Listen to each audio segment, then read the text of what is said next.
Hello, everyone. Welcome back to the GR Wisdom channel. Thank all you guys for tuning back in. And happy Sunday, happy weekend to all you guys. Hope you guys had a good weekend. I'm out here, as you can see in the background, in front of the great establishment of McDonald's. And starting this Sunday sermon a little later than usual. Um, Today I'm going to be talking about something that I was meaning to discuss previously. What's happening, Dark Man Joe? Wanted to discuss previously, which is the saying the word if, which is what, you know, many people, including myself in the past, Cool Coley, what's up? In the past, saying this to yourself, asking yourself if, which is basically, in a nutshell, opening up the doors, as they say, as the prophet said. You're opening up the doors to Satan, opening up the doors to the devil, opening up the doors to the shayateen, which basically what he's saying is you're opening up the whispers of what could have been, which puts you in a position of despair and living in the past. And as a lot of y'all probably heard that saying, don't live in the past. If you live in the past, you'll never, have a great future, or you'll never make it to the future, never be able to move on by living in the past. So by saying the concept of you trying to alter the past in the present by saying, if I wouldn't have cheated on her, then me and her could have still been together. Or if I would have just not smoked that blunt, if I would have, did this, if I could just, have this person back in my life, if only I would have studied harder, if only I would have did this. It puts you in a spiral. It puts your mind mentally in a state where it's going to go into madness, and you constantly questioning every single thing, and like I said, some people, like, it will be referred to as these whispers, if you will, these whispers. But it's really your mind is telling you this, and a lot of people become depressed or fall into depression because of this, you know. But it when you say if, it's just a bad way to be in. You should shake these things off, you know, and this is where positive thoughts come in, and belief and prayer and stuff like that comes in, because um, it's a form of empowerment by understanding what you know destiny is, and causality, which is the main. Even if you don't believe in destiny, predestination, choices that you make in life affecting your destiny, and prayer, you have to understand that by understanding that whatever happens to you is supposed to happen by virtue of whatever choice you make, by you trying to avoid a certain outcome, or you trying to take one path. If the easier road is straight, and you're trying to make a right, or you're trying to make a left, by virtue of you taking that right or left, you're still going to that same destination. By you trying to take a different path, you're basically playing into the whole causality of coming to the same point, arriving to the same point, which is your destiny. But a lot of people feel that there's a certain, like, I guess, in the spiritual sense of it, or the spiritual aspect, when it comes to religion, belief, prayer, causality. If my life is predetermined, I can do whatever the hell I want. You know what I'm saying? If I have no control, I don't particularly, in my opinion, subscribe to that or believe in that. I just believe in virtue of the things that you do, uh, the law of attraction, the universe, whatever you put out is going to come back to you, you know. And the only thing that can change destiny is supplication, or speaking to the universe, or whether you call speaking into the universe is considered a supplication or prayer or request. That's the only thing. When the decree comes down and you send the supplication up into the universe, that counteracts it, which in essence keeps you from falling into this, okay, if only, if, and I say, which a lot of y'all probably heard me say about in the past, talking about grief. Grief is one of those things that are very powerful, and the reason why people fall into grief is because of that if. That's the big, basically, in my opinion, the reason why people are sink into grief and depression, they can't get over grief, is because of that word replaying. If there's nothing you can do about it. It's already done. That the virtue of the past is already done. That's why I like to talk about, saying that a lot of things you just have to let go. Whether that be not being callous or being in a relationship, but a lot of things you really have to let go. A lot of relationships you have to let go. A lot of people you have to let go, because it's just someone who's passing at that point through your life. Or whether you were a baller once upon a time, you had X amount of dollars, and you're still trying to live in that moment or in that thought, it's gone. So the focus is trying to get all of that back, because I try to think like, and I say this, that and the prophet said this, he was like, anything in this world that happens to you, anything that has struck you, whether it's good or bad, anything that has struck you was not meant to have missed you, and anything that has missed you was not meant to have come to you, and to know that amongst the first things that God created was the pen, and that was 50,000 years before the creations of the heavens and the earth. And there is something called that the prophet described as there's stuff that's constantly being written. There's a tablet that holds basically everything that happens that's constantly being written. And I'm speaking in forms of spiritually, this tablet of decree. There's a tablet and there's the preserved tablet. The tablet is basically everything that goes on, that happens based upon decisions that are made and virtue of what comes about. And the only thing that can change that, like I said, is prayer, as this decree comes down of what's going to happen in your life based upon your choices, or based upon what's already decreed for you. The only thing that can change that is supplication or prayer.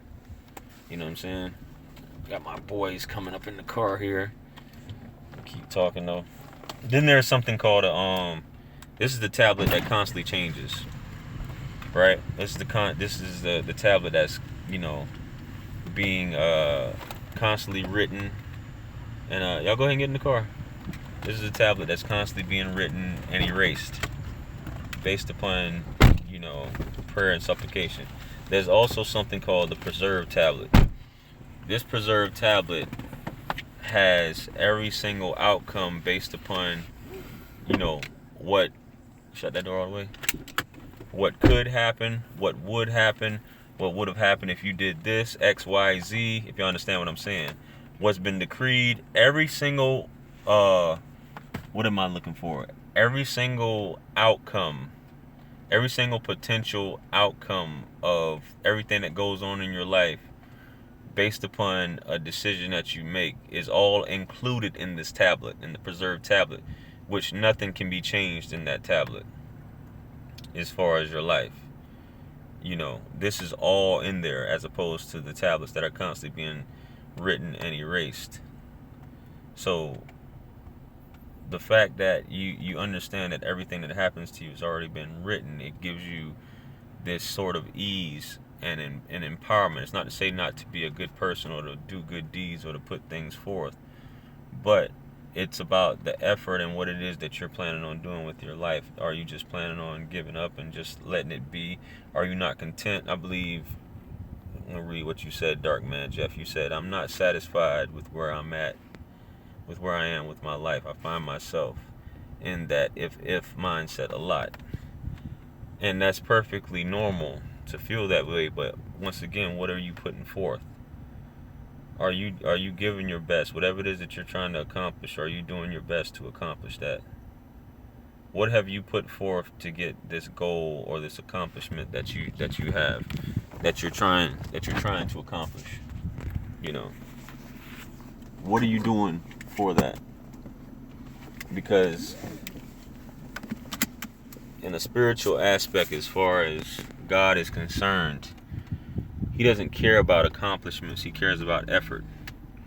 So as long as you're making effort, that's all that God cares about. And then you got that whole biblical quote that people say, faith without works is dead, which is basically, true. It's the same thing. Law of attraction, same thing with speaking into the universe.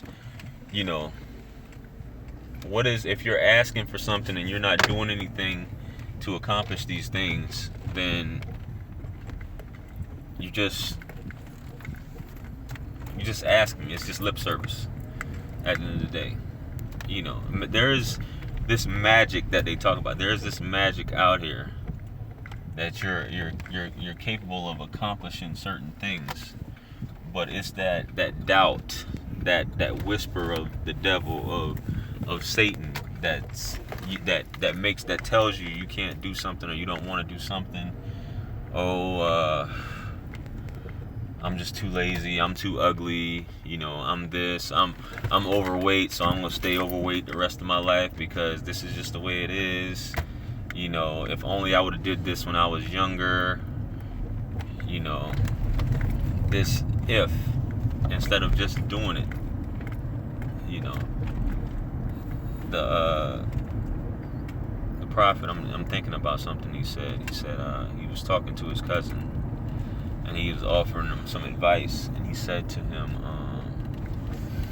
he told his cousin, let me offer you some advice. He said, if you seek help from anyone, seek it from God. And if you be mindful of God. If you ask of anything, ask of God, and you will find Him in front of you, by virtue of doing that. But if you're asking God, if you're still, everybody has days of faith being up and down. You know what I mean? You have faith. Nobody's going to be 100% faith of up and down. So when you ask yourself if, even though you do pray, but you're still questioning if, it's kind of like, how far is if going to get you if you are a believer in what it is that you say? Like, for example, I guess when, who was it, Peter, when Jesus was walking on water, right, during the storm, and He told Peter to come forth, and Peter stepped onto the water, and he questioned himself. Basically that doubt came in his mind, even though he knew who this man was. He knew this man was the prophet and messenger of God. So at that moment he doubted. He fell into the water, into the and when Jesus pulled him up out of there. But it goes the same thing with any strong believer who basically, a lot of these things, that this guidance that was given, as far as did they question, did they say, if I want to do this, but what if this doesn't turn out the way I want? Everything's not going to turn out the way you want it to turn out. Destiny, causality is one of those things.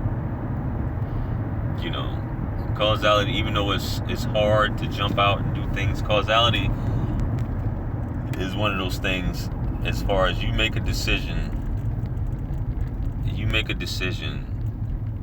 you have to be accountable for it. But when you make a decision where your heart is in it, and you make a decision with intentions, with good intentions, with great intentions, anything that you perceive to be negative is not really negative at the end of the day. Anything, the way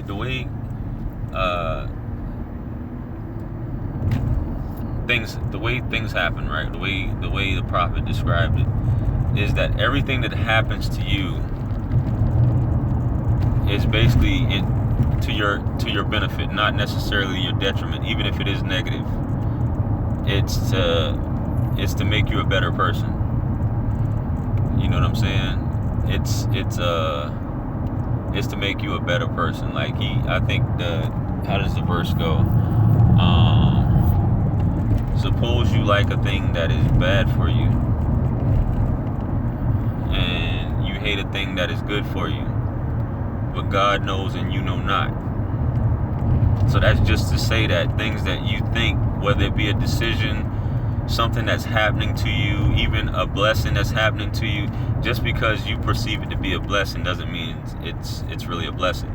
And just because it's something that's negative happening to you or something bad that's happening to you doesn't mean you can't see beyond the scope, really. And sometimes when things are happening to you, you do understand in the moment. I was just telling someone this afternoon. Sometimes tests are presented to you, and you look at it and you understand that it is a test. Like Reddit, it's almost divine. I don't know if any of you guys have ever encountered anything like that, or if it's ever happened to you.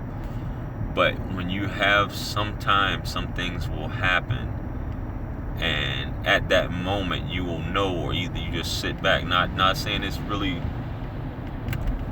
all this discernment or anything, but when something's happening, you're like, aha, it's one of those light bulb moments. This is a test. So how you act based upon that test is basically how your destiny is going to turn out. And this goes back to what I did a video on karma.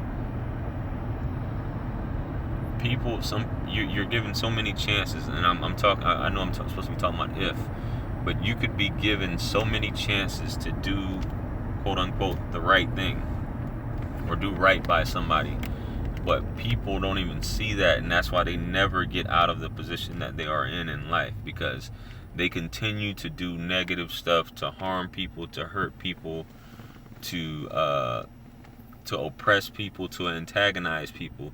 But when something has befallen them or struck them, and they're on their knees praying or going to the universe or saying, woe is me, they can't see why nothing ever happens that they're asking for. Nothing ever comes about in their favor, because at the same time they're putting out evil and negativity into this world, or oppressing another person. And a lot of people can't understand that. They don't think that they're oppressing someone, because it feels good to them to do things to people. You know what I'm saying? So this if, once again, back to that, this if, what have you done to cause you to ask if? And this if, since this if that would have changed, this thing that happened that caused you to ask if, how do you think that would have changed your life right now, in the present? How would this have made you a better person if it would have happened the way you wanted it to happen? And this is what we must constantly ask ourselves, because this is what I constantly ask myself. The knowledge that you might have gained from the experience of what you wanted to happen not happening. The knowledge, the experience, the life lesson that you've learned, is it worth it at the end of the day? Some of y'all want to be with someone, or you want a prized possession, or wish you had something that would have been at your detriment, that couldn't have been beneficial to you in any way, shape, or form. Some of you want to be with someone who is toxic and harmful to you, and that will continue to destroy you. So they were removed for a reason. And you, just like a kid, a child, you have a heavenly Father, a universe, an almighty God that has removed this from you or not allowed this to come to pass to your benefit, but you're here we are, we're stuck asking if, you know, we're stuck in a cycle of if and a cycle of grief, you know. But if your wish was granted, then what? If you got that Mercedes that you've always wanted, then what? How long would you have? How long will you cherish it before it gets old? How much money are you spending on this? If you got that one woman or man or husband or boyfriend, whoever, if you got this one girl that you could talk to, or this one guy that you could share company with, and it turns out to not be what it was that you thought it was, or it could have turned out to be an abusive relationship, a user, or this person might have just killed you, then what? You don't know what's going on at the end of the day. We have this human mind. Obviously we're humans, no shit, but we have this mind to think that we know what's best for us. We know who should be in our life. We know what we want. We know how it should play out. How it should effectively play out. But at the end of the day, we're just human beings that like what we see, and we think we know what we want, but when we get it, it'll put us in further debt, grief, pain, and things like that. You will not appreciate anything until something completely destroys you. Then you wish, once it destroys you, then you'll understand why. Because some people, it's like holding on to a hot coal. They'll hold on to that hot coal up until the point. I don't know why this guy keeps trying to get in my video. Oh my goodness. Holding on to a hot coal until their hands are completely burnt, completely. The skin is gone, 3rd-degree burns. They'll hold on to this hot coal for virtue that they think that it's going to, oh my goodness, man. Oh man, we got some comedians in the house today. So, but yeah, by virtue of holding on to this, they think that everything's gonna be great. So, I just want to do this quick video. I know it's quiet in the chat today, So, I just wanted to put that word out there and basically end this with saying we should stay away from this word. This word causes pain a lot of times. It causes us to try to place ourselves in another existence, which isn't possible or may not even be in our best interest at the end of the day. Because like I said, once again, it goes to that verse. Suppose you like a thing that is bad for you, and you hate a thing that is good for you. God knows and you know not. Who's better to know than the creator of the heavens and the earth what should and shouldn't happen to you? Because everything at the end of the day, a lot of times we look back at our lives and our decisions that we made, and you think, and I think everybody can honestly say that they're glad certain things happened the way they did. You know what I'm saying? So, that's that. So, with that being said, like I said, it's quiet. I hope you guys enjoyed this video. Make sure you guys like, share, comment, and subscribe. If you got anything you'd like to add on this topic, leave it in the comment section. Hopefully your story can be a benefit to someone who's watching this later. Make sure you guys add me on social media. The link is in the description. Check me out on Amazon as well. If you got any questions or any topics you'd like me to discuss, feel free to email me, of course. I got the link for the Well of Wisdom. So peace be upon you all. Remember, anything lost can be found again except for time wasted. The mercy and blessings of the Almighty be upon you, and I hope you guys enjoy the rest of your Sunday.